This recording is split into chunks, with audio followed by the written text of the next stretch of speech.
Ξάνθη, 10 Μαΐου 2005. Γιώκα μου, τούτο το λακυρντή θα σε το πω με αυτό εδώ το γράμμα. Εγώ, ένας γέροδεγκτζής, ο πατέρας σου. Γιατί γράμμα θα μου πεις? Πότε σε βρίσκω και πότε σε χάνω, Γιώργη μου, στα τηλέφωνα?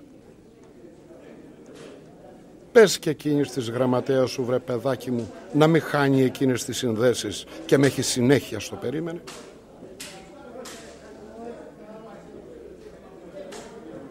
Καλύτερα γράμμα σε λέω, να ζυγιάσω και να κουμαντάρω εδώ τη σκέψη μου, τα λόγια, τις μνήμες μου. Τη μνήμη, Γιώργη μου, ποιος την ορίζει? Οι άνθρωποι, ο χρόνος? Αλλάζει μορφές, αλλάζει τοπία, ανθρώπους, κτίρια. Οι μνήμες οι παλιές δίνουν τη θέση τους στις μνήμες τις καινούργιες. Και ό,τι θα φτιαχτεί σήμερα, τίποτα δεν θα θυμίζει το χτες. Μια φορά λοιπόν ήταν μια πόλη. Μια φορά, Γιώργη μου, ήταν η Ξάνθη. Τόπος με πολλούς λαούς, πολλές φωνές. Έτσι όπως τα εξήγαγε ένα βράδυ του 38 ο Μάρκος στο μαγαζί του Μπαρπασταύρου, στον Κασχανέ.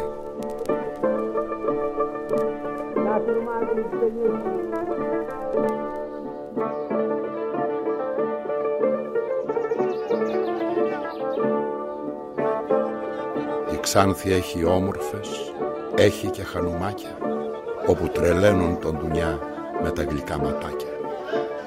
Γι' αυτό κι εγώ αγάπησα μια όμορφη τσαχπίνα και θα την κλέψω μια βραδιά να πάμε στην Αθήνα. Και θα την κάνω χριστιανή και θα την ευαυτίσω και τότε, χανουμάκι μου, μαζί σου θα να ζήσω.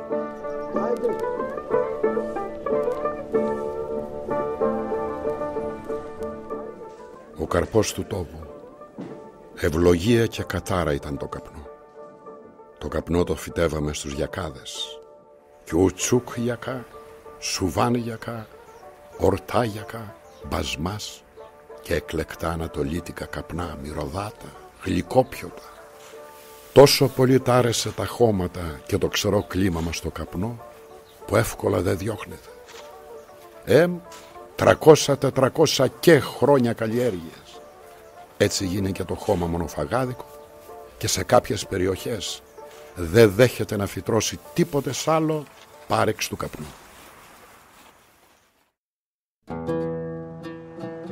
Την έκαμε το καπνό την Ξάνθη από χωριό κοντζάμ πόλη και οι έμποροι ερχότανε να πάρουν τον εκλεκτό της καρπό, να κάμουνε τα πρώτα καπνομάγασα. Από το 1870 μέχρι το 1920 η Ξάνθη είχε ίσα με 55 καπνικές εταιρείες.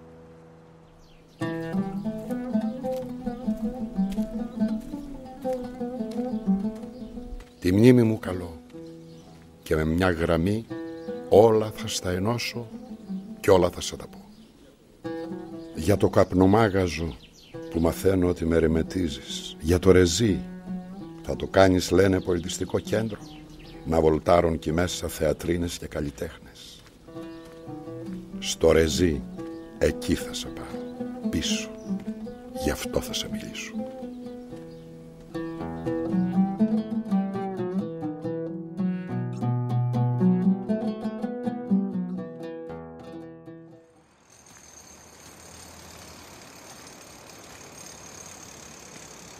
Όλα ξεκίνησαν από εδώ πριν 100 χρόνια. Έτος ιδρύσεως εκεί γύρω στα 1892.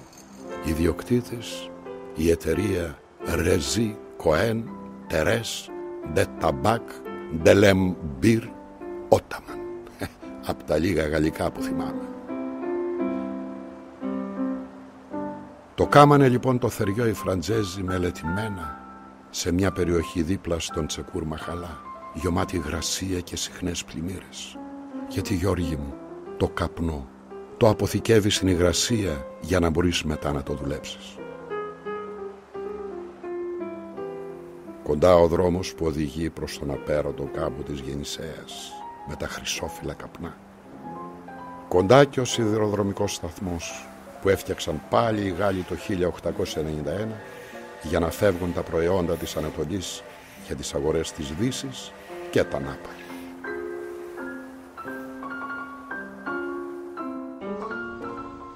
Φέραν τα σχέδια οι Φραντζέζοι, κάλεσαν μακεδονικά και υπηρετικά εσνάφια, περιπλανόμενους θειάσους μηχανικών. Το πάλευαν οι μαστόροι μέρα νύχτα.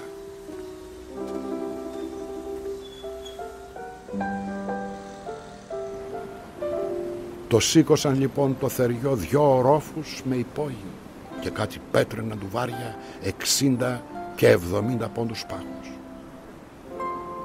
Παράθυρα μεγάλα στη σειρά να μπαίνει το φως του ήλιου. Πού ηλεκτρικοτότες.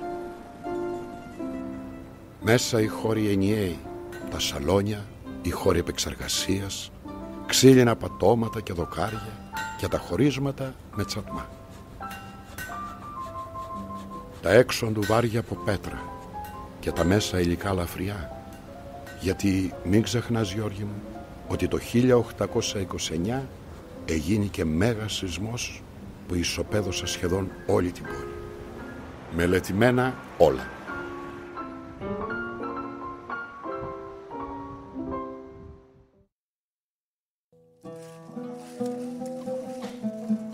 Αρχινάγαμε να δουλεύουμε το καπνό από την Άνοιξη και τελειώναμε το φθινόπωρο.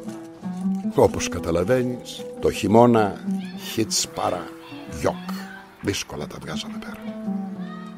Στα σαλόνια, άνδρες, γυναίκες, παιδιά, η δουλειά πειθαρχείου.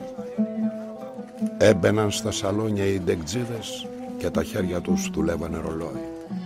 Πρώτα, δεύτερα, κυριδιά, ρεφούζια. Διάλεγαν τα ανεπεξέργαστα καπνά μαζί με τις πασταλτζούδες και τα κάμανε δέματα ανάλογα με την ποιότητα. Τα δέματα όλο πόζα, διαλεχτά καπνά, γιουπέκια για βασιλιάδες, πρίγκιπες και μαχαραγιάδες. Πουλούνταν στο εξωτερικό με το γραμμάριο μόνο για ανάμειξη με άλλη ποιότητα καπνού και ονομάζονταν μπενικλί του τούν, δηλαδή κοιλίδες ευγενίας.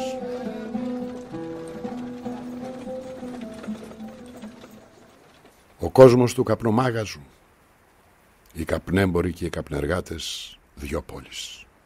Οι πρώτοι με τα αρχοντός σπιτά τους στους πάνω μαχαλάδες προς το βουνό. Εκεί το κλίμα καλύτερο για στη Μητρόπολη, στο Οζούν Σοκάκι.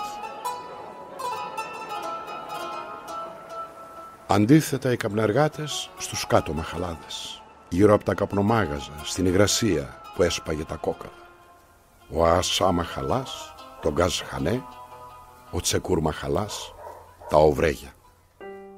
Και ήταν τότες που κάποιοι σαλταναντζίδες καπνέμποροι μια νύχτα τους συζητούσαν μεταξύ τους να προσκαλέσουν τη μεγάλη Φραντζέζα Σαντόζα, τη Σάραντε, την Μπερνάρ, δια 4 παραστάσεις στο θέατρο Απόλλων. Άλλο θέλω κι άλλο μπορώ. Σιγά μη μας καταδεχόταν ολόκληρη Σαντόζα με δικό της σαντοζάδικο στο Παρίσι. Αλλά να ξέρεις, η τρίχα εύκολα γίνεται τριχιά και μερικές φορές γίνεται παραμύθι. Ο κόσμος θα έχει ανάγκη τέτοια μασάλια και οι Ξαντιώτες ονομαστεί μασαλτζίδας.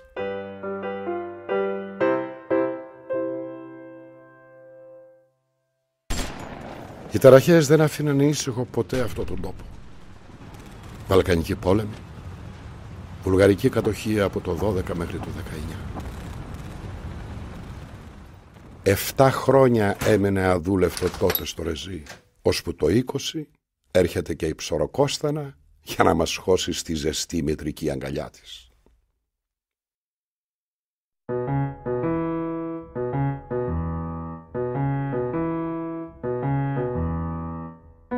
Μετά την απελευθέρωση πήραν τα πράγματα να ηρεμήσουν λιγάκι.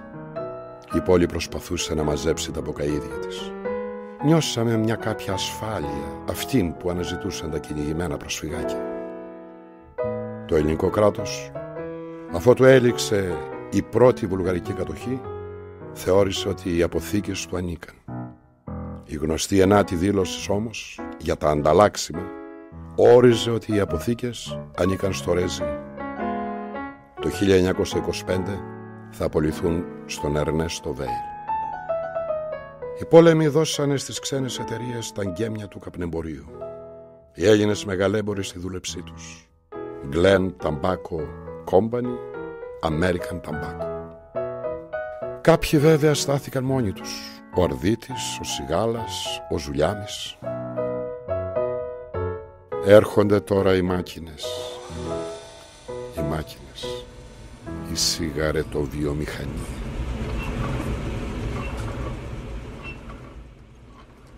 Ο πόλεμος από τα χαρακόμματα στα υγρά και σκονισμένα καπνομάγαζα και οι καπνεργάτες τάξεις επικίνδυνοι. Μου μιλάς, Γιώργη μου, για τα κτίρια με την περίτεχνη αρχιτεκτονική. Μην ξεχνάς όμως ότι σε αυτά τα κτίρια δούλευαν άνθρωποι. Να σε πω για τις ξεφυλίστριες, τι τραβούσαν οι κακομοίρες. Μαρτυρούν της μάνας τους το γάλα, έτσι που είναι καταχωνιασμένες χειμωνιάτικα εκεί μέσα. Σόμπα, τίποτα. Και συχνά ανοιχτά τα παράθυρα. Αντίθετα, τα καλοκαίρια κλειστά. Το καπνό λογαριάζεται, όχι ο καπνεργάτης. Δεν χαμπάριαζαν και πολλοί οι ντεκτζίδες στις απειλές. Και τι απεργίες, όχι όπως τώρα με το Γάντι. Κυνήγι η καβαλαρία, ξύλο με το μαρκούτσι, σπασμένα κεφάλια. Η μεγάλη απεργία του 28 κράτησε 36 ολάκερες μέρες. Νεκροί Καραβανάς, Καράμπελας, Κοτσόνης, Θεοδοσίου και Ραμαντάνο Γλου. Θα πεις τι πετύχαιναν. Πέτυχαν, Γιώργη, να έχουν το πιο δυνατό ταμείο ασφαλίσεως, το ΤΑΚ. Ιδρύθηκε το 26, κατοχύρωνε το επάγγελμα και έδινε υγειονομική περίθαλψη. Εκλέγανε δικό τους προϊστάμενο στα σαλόνια. Το 25 βγάζουν και δήμαρχο το Μιχαήλ Λουκοβίκα. Και αρχές στα ζόρια δεν το επιτρέπουν.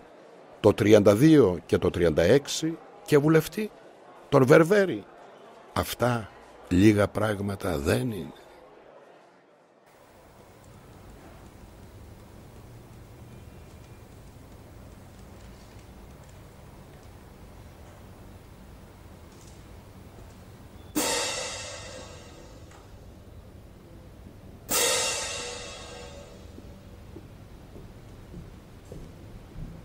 Μετά το 29 μας ήρθαν τα ραπόρτα τα κακά από την Αμέρικα.